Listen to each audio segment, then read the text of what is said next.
What happens when one of Hollywood's most beloved icons walks into what should be a friendly interview, only to find himself blindsided by questions that cross every professional line? Ralph Macchio, the man who taught us about honor, respect, and standing up for what's right through his iconic role in The Karate Kid, found himself in a situation that would test every ounce of that philosophy. This wasn't just another celebrity chat on The View. This was something else entirely.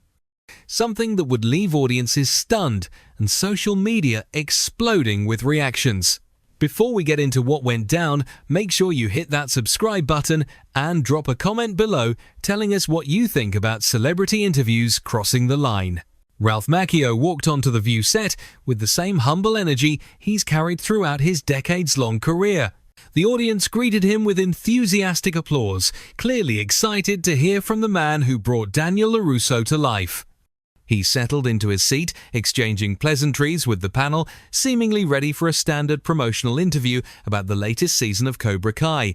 The atmosphere felt light, comfortable even, but that comfort wouldn't last long. Whoopi Goldberg opened the conversation warmly, asking Ralph about his experience returning to the role that made him famous. He responded with genuine appreciation, talking about how grateful he felt to introduce the Karate Kid universe to a new generation while honoring the legacy of the original films. The panel nodded along, smiling. Everything seemed perfectly normal, standard morning television fare. But then the tone shifted. Joy Behar leaned forward with a question that immediately changed the energy in the room. "So, Ralph," she began, her voice carrying an edge that hadn't been there moments before, "there's been a lot of conversation online about your character and whether Daniel was actually the real bully in the original Karate Kid. Some people are saying Johnny Lawrence was just defending himself and his friends. What do you say to that?" Ralph smiled, clearly familiar with this internet theory that had gained traction over the years. He handled it diplomatically at first. "Well, you know," he said with a slight chuckle, "I think that's a really interesting interpretation that some fans have come up with. The beauty of Cobra Kai is that we actually explore that complexity. We show that nobody is purely good or purely bad. Everyone has their perspective, their reasons for doing what they do. Johnny's story in the series gives him depth and redemption, which I think is beautiful storytelling." But Joy wasn't satisfied with that answer. She pressed harder. "Sure, but looking back at the original movie, your character did pursue a girl who was Johnny's ex-girlfriend. You interfered in their relationship, and then you used karate against him at the beach when maybe you could have just walked away. Doesn't that make Daniel kind of the aggressor?" The audience murmured. This wasn't a playful debate anymore. This was starting to feel like an accusation. Ralph's smile tightened slightly, but he maintained his composure. "I think if you watch the film," he responded carefully, "you'll see that Daniel was the new kid who was being targeted and harassed from day one. He didn't pursue Ali to get back at anyone. They developed genuine feelings for each other. And at the beach, he was being attacked by multiple people. He defended himself. That's what the story is about. Learning to stand up for yourself when you're being victimized." Sunny Hostin jumped in next, her tone skeptical. "But isn't there something problematic about the white savior narrative in those films? Mr. Miyagi, an Asian man, exists basically to serve your character's journey. He's there to teach you, to guide you, to make you the hero. Don't you think that's worth examining critically?" Ralph's expression shifted. The question had moved from playful trolling to something more serious, more accusatory. He took a breath before responding. "With respect," he said. His voice measured, "I don't see it that way at all. Mr. Miyagi wasn't a sidekick or a servant. He was the heart and soul of those films." Pat Morita's performance was nominated for an Academy Award because everyone recognized the depth, wisdom, and humanity he brought to that character. The story was as much about their relationship, their mutual respect and love for each other, as it was about any tournament or rivalry. Miyagi taught Daniel, yes, but Daniel also brought joy and purpose back into Miyagi's life. It was a beautiful, equal friendship between two people from different generations and backgrounds. Sunny didn't back down. "But you were the star, You were the one who got the glory, the girl, the trophy. Miyagi just goes back to being the maintenance man. How is that equal? Now Ralph's jaw tightened visibly. He was no longer smiling. The maintenance man, he said, a hint of steel entering his voice, was a decorated war hero who lost his wife and child, who carried unimaginable pain, and who chose to channel that into helping a kid who needed guidance. That's not a lesser role, that's a profound role, and the film honored that. We honored that. Pat Morita honored that with every scene he was in. The panel exchanged glances. The interview was going off the rails, but instead of pulling back, they pushed forward. Ana Navarro spoke up next, shifting to a different angle entirely. Ralph, you've made a career out of one role essentially. Karate Kid defined you, and now Cobra Kai is just an extension of that. Don't you ever feel like you're stuck in the past, unable to move forward, like you're clinging to nostalgia because you couldn't make it any other way? The audience gasped audibly. This was no longer an interview. This was an attack. Ralph Macchio sat perfectly still for a moment, processing what had just been said to him on national television.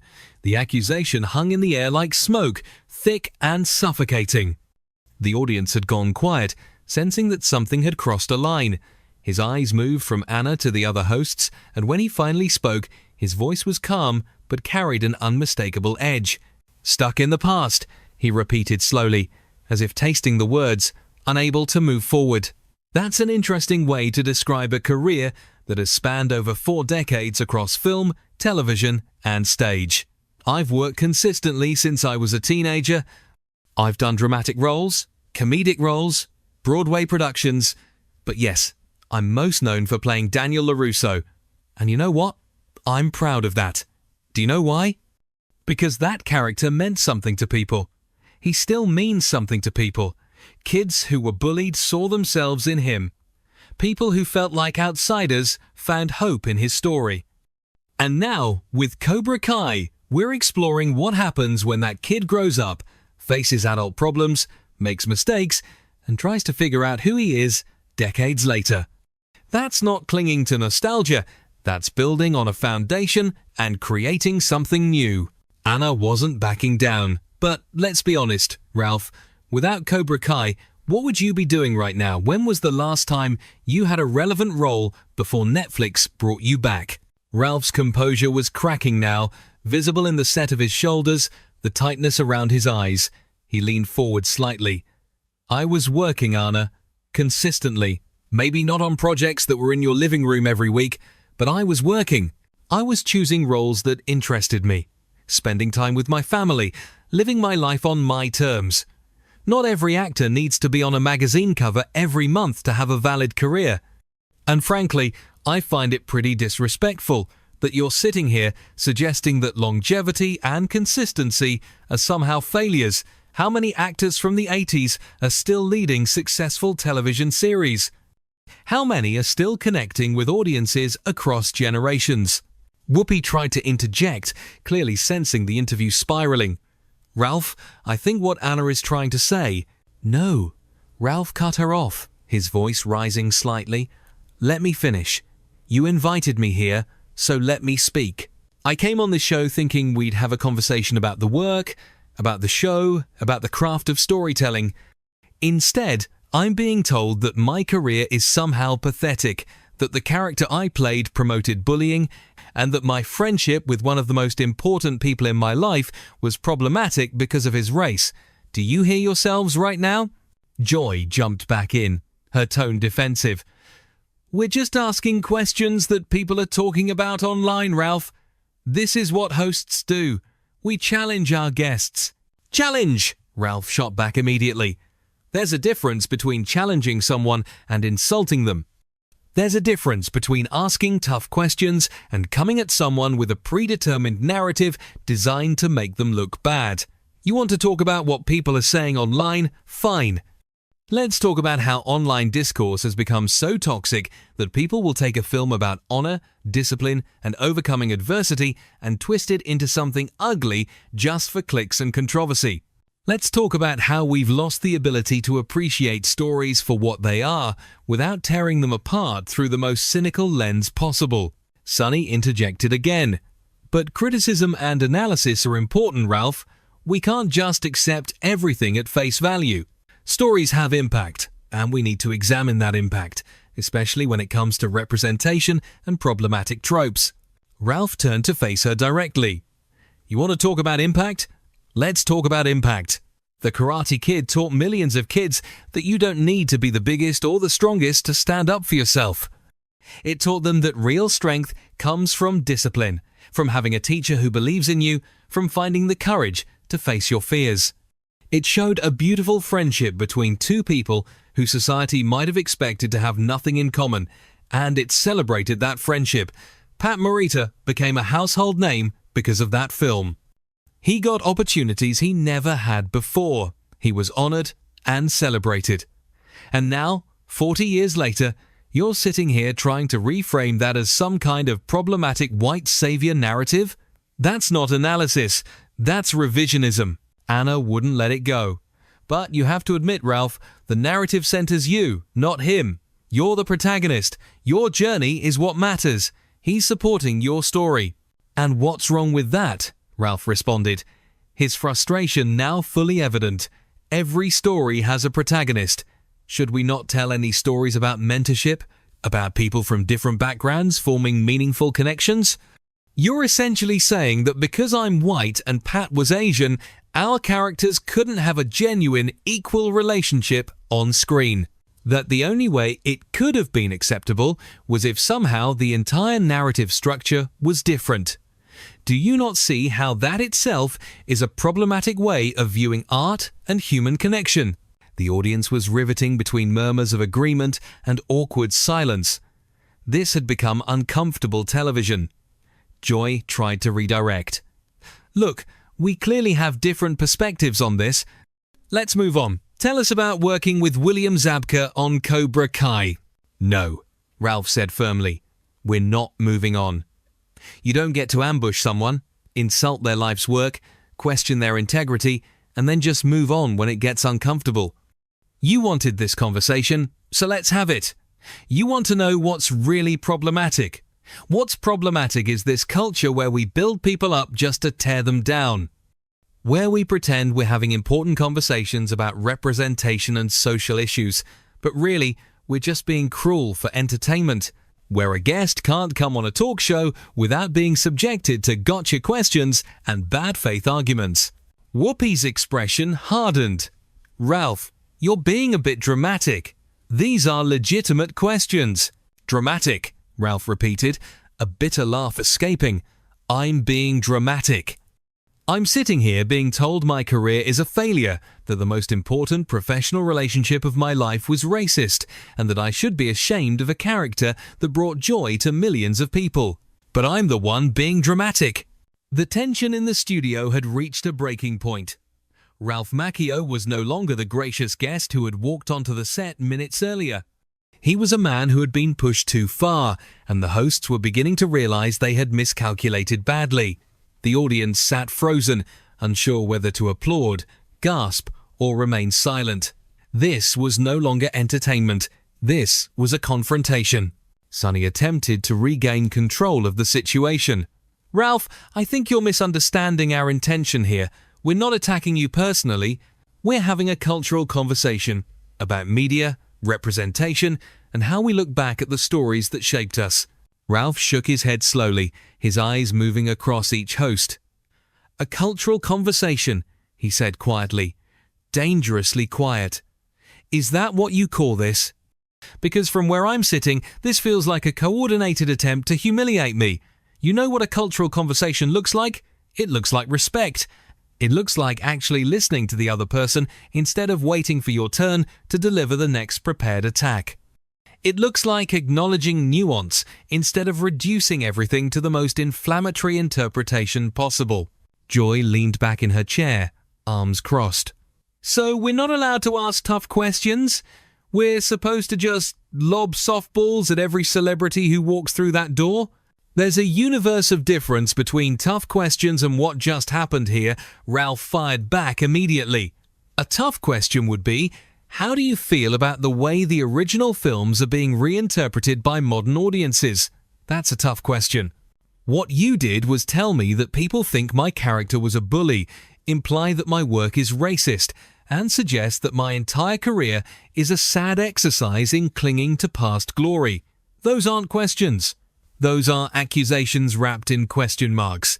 Anna's expression had shifted from confrontational to defensive. You're putting words in our mouths now. We never said your work was racist. Ralph's laugh was sharp and humorless. You didn't use that exact word, no. You're too media trained for that.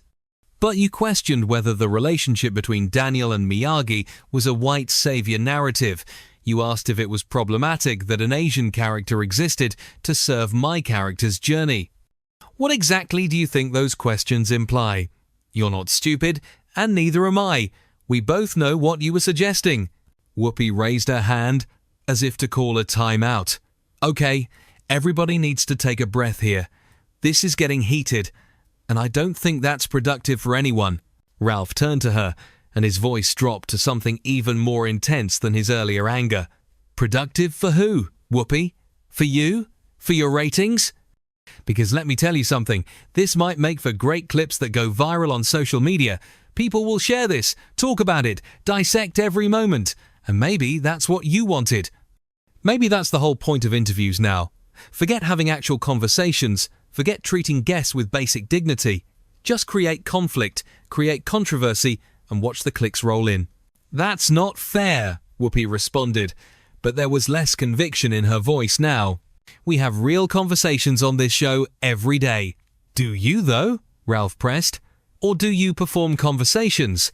Do you pick positions that will generate the most reaction and then defend them, regardless of whether they make sense? Because that's what this felt like.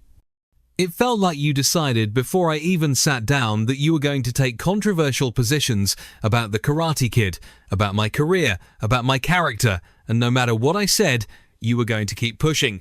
That's not a conversation. That's a setup. The audience was fully engaged now, many nodding along with Ralph's words. The energy had shifted. What had started as an audience watching their favorite hosts grill a guest had transformed into an audience watching those same hosts being held accountable. Joy sensed this shift and tried a different approach, her voice softening slightly. Look, Ralph, maybe we came at this wrong. Maybe our tone was off. But you have to understand, we deal with serious topics on this show every single day. We talk about politics, social justice, human rights. And sometimes, when we're in that mode, maybe we bring that same energy to other conversations that don't warrant it. Ralph considered this for a moment before responding. I appreciate that acknowledgement, Joy. I really do. But here's the thing. The Karate Kid is not a political issue. Cobra Kai is not a human rights violation. These are stories, art, entertainment that, yes, has meaning and themes, but they're not policy decisions or injustices that need to be corrected. And when you treat them with the same aggressive energy you'd use to question a corrupt politician, you're doing a disservice to both the art and to the actual serious issues you cover. Sonny jumped in. But art doesn't exist in a vacuum, Ralph. Stories shape how we see the world, how we see each other. They reinforce stereotypes or challenge them. They matter. Of course they matter, Ralph agreed, his voice still firm but less heated now. I've never said they don't matter. The Karate Kid matters to me more than almost anything in my professional life. But mattering doesn't mean every piece of art needs to be perfect by contemporary standards. It doesn't mean we should look back at everything through the most critical, uncharitable lens possible and tear it apart. Context matters. Intention matters. And you know what else matters? The actual impact the work had on real people's lives. He continued, gaining momentum. I've had people come up to me for 40 years telling me how that movie helped them. Kids who were bullied, who found the courage to stand up for themselves. People who felt like outsiders, who realized they had value. Adults who learned lessons about mentorship, about patience, about discipline. Are all of those people wrong? Are all of those experiences invalid because someone on the internet decided to write a think piece about how actually Daniel was the bad guy? Anna spoke up again. Nobody is saying people's experiences are invalid, Ralph. Aren't you though? He challenged. When you tell someone that the thing that inspired them, that helped them through hard times, is actually problematic or harmful, what are you really saying? You're saying their interpretation is wrong. Their feelings are wrong. They should feel bad about something that brought them joy and meaning. And for what? So we can all feel intellectually superior? So we can demonstrate how much more enlightened we are than people were in the 80s? The hosts were clearly on their heels now. What had been intended as a provocative interview where they controlled the narrative had completely flipped. Ralph had taken control, and he wasn't letting go. Whoopi tried once more to redirect. I think we can all agree that this conversation has been more intense than any of us expected. Ralph nodded slowly at Whoopi's words, but he wasn't finished. Not even close. Intense, he repeated. That's one word for it. You know what word I would use? Disrespectful. I've been in this industry for over 40 years. I've done hundreds of interviews. I've been asked hard questions, challenging questions, uncomfortable questions. But I've never been in an interview where I felt like the people sitting across from me had so little regard for me as a person or for the work I've dedicated my life to. Joy shifted in her seat uncomfortably. Come on, Ralph, that's a bit much. We have regard for you. That's why we invited you on the show. You invited me on to promote Cobra Kai, Ralph countered. But the moment I sat down, this stopped being about the show. This became about tearing down something beloved to prove a point. And I think what really bothers me is that you're all smart enough to know better. You understand nuance, you understand context, but you chose to ignore all of that in favor of the most reductive, cynical takes possible. Anna spoke up, her voice carrying a defensive edge. We're allowed to have opinions, Ralph. We're allowed to disagree with the conventional wisdom about a movie or a character. Absolutely you are, Ralph agreed immediately. And I would never suggest otherwise. But there's a difference between having an opinion and weaponizing that opinion to make a guest feel small. You want to know what I think happened here today? I think you saw an opportunity to be provocative, to generate buzz, and you took it without considering that there's a real human being sitting here who poured his heart and soul into this work. You treated me like content instead of like a person. The audience murmured in agreement. Several people were nodding vigorously. The hosts exchanged glances, clearly aware that this interview had become a public relations disaster. Sunny attempted damage control. Ralph, I hear what you're saying. And if we made you feel disrespected, that was not our intention. We sometimes push boundaries on this show because we believe in challenging conventional narratives. Ralph held up a hand. Stop. Just stop. You keep saying it wasn't your intention, but intention only matters so much. Impact matters too. And the impact of this interview is that you made me feel attacked on national television. You questioned my integrity, my career, and the most meaningful work of my life. And now you want to hide behind this idea that you were just pushing boundaries or challenging narratives. That's not what happened here. He leaned forward, his intensity building again. You want to know what challenging narratives actually looks like? It looks like asking me how Cobra Kai deconstructs the hero and villain archetypes from the original films. It looks like exploring how the show grapples with nostalgia while also critiquing it. It looks like having a genuine discussion about how we tell stories about mentorship across cultural lines in a way that honors both characters. Those are challenging conversations. What you did was just inflammatory. Whoopi's expression had hardened. She clearly didn't appreciate being lectured on her own show. Ralph, I think you need to consider that maybe you're being a little too sensitive here. We ask tough questions of everyone who sits in that chair. Sensitive, Ralph repeated, and there was something dangerous in his tone now. You know what? Let's talk about sensitivity. Let's talk about how every single one of you has had moments on this show where you've gotten emotional about issues that matter to you, where you've defended things you care about passionately, where you've pushed back against criticism. And that's seen as strength, as conviction, as standing up for what you believe in. But when I do the exact same thing, when I defend work that matters deeply to me, I'm being too sensitive. Do you see the double standard there? Joy tried to interrupt, but Ralph kept going. I'm not finished. You want to talk about sensitivity? How about the sensitivity it takes to stand in front of cameras for 4 decades, knowing that everything you do will be picked apart, analyzed, criticized? How about the sensitivity it takes to pour yourself into a character, to make yourself vulnerable, to try to create something meaningful, knowing that people will always find reasons to tear it down? That kind of sensitivity, that kind of openness, that's not weakness, that's courage. And I'm not going to apologize for caring about my work or for defending it when it's being attacked. Anna opened her mouth to respond, but Ralph cut her off with a look. And another thing, while we're being honest here, this idea that you can say whatever you want to someone as long as you frame it as a question, that needs to stop. Asking me if I'm stuck in the past, unable to move forward, isn't a question, it's an insult, with a question mark at the end. Asking if my relationship with Mr. Miyagi was a white savior narrative isn't intellectual inquiry, it's an accusation disguised as curiosity. And we all know it. So let's at least be honest about what happened here today. The studio had gone completely silent except for Ralph's voice. The hosts were no longer trying to interject, they were simply listening, or perhaps enduring.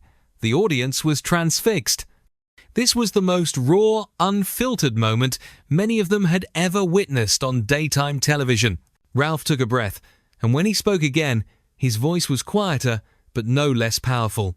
You know what the saddest part of all this is? I came here excited to talk about Cobra Kai. I came here excited to talk about how we're exploring themes of redemption, second chances, the complexity of human nature.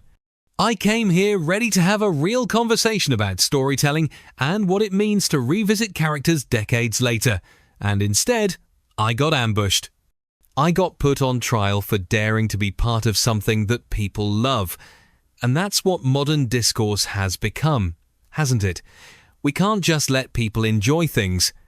We can't let art exist without tearing it down. We have to find the problems, manufacture the controversies, create the conflicts. Whoopi finally spoke, and there was a weariness in her voice. I think we've all said what we need to say here. Ralph, thank you for coming on the show and for this very spirited conversation. Ralph stood up, and there was a finality to the gesture. A spirited conversation. That's what we're calling this. Fine, but let me leave you with one last thought. The Karate Kid endures after 40 years, not because it's perfect, not because it's without flaws, but because it speaks to something fundamental in people, the desire to overcome obstacles, the value of having someone believe in you, the courage it takes to face your fears. And Cobra Kai endures because we're doing the hard work of asking what happens to those people as they grow older, make mistakes, try to find their way. That work matters. It matters to me. It matters to everyone who works on the show, and it matters to the millions of people who watch it. And no amount of cynical interrogation on a talk show is going to change that. He looked at each host in turn. I hope the next time you have a guest on this show, you treat them with the basic respect they deserve. Not as content, not as fodder for viral moments, but as human beings who have dedicated their lives to their craft, because that's what we all deserve. With that, Ralph Macchio walked off the set. The audience erupted into applause, many standing. The hosts sat in stunned silence, clearly unsure how to proceed. The interview that was supposed to be a routine promotional appearance had become something entirely different. Something that would be talked about, debated, and analyzed for days, weeks, maybe even years to come. Ralph had come onto the show as a guest, but he left as something else entirely. He left as someone who had drawn a line in the sand and refused to back down. What did you think of this confrontation? Do you believe talk shows have gone too far in trying to create controversial moments? Was Ralph right to push back the way he did, or should he have handled it differently? Drop a comment below with your thoughts and make sure you're subscribed because we're covering all the biggest moments in entertainment. What's your take on how interviews should be conducted in today's media landscape?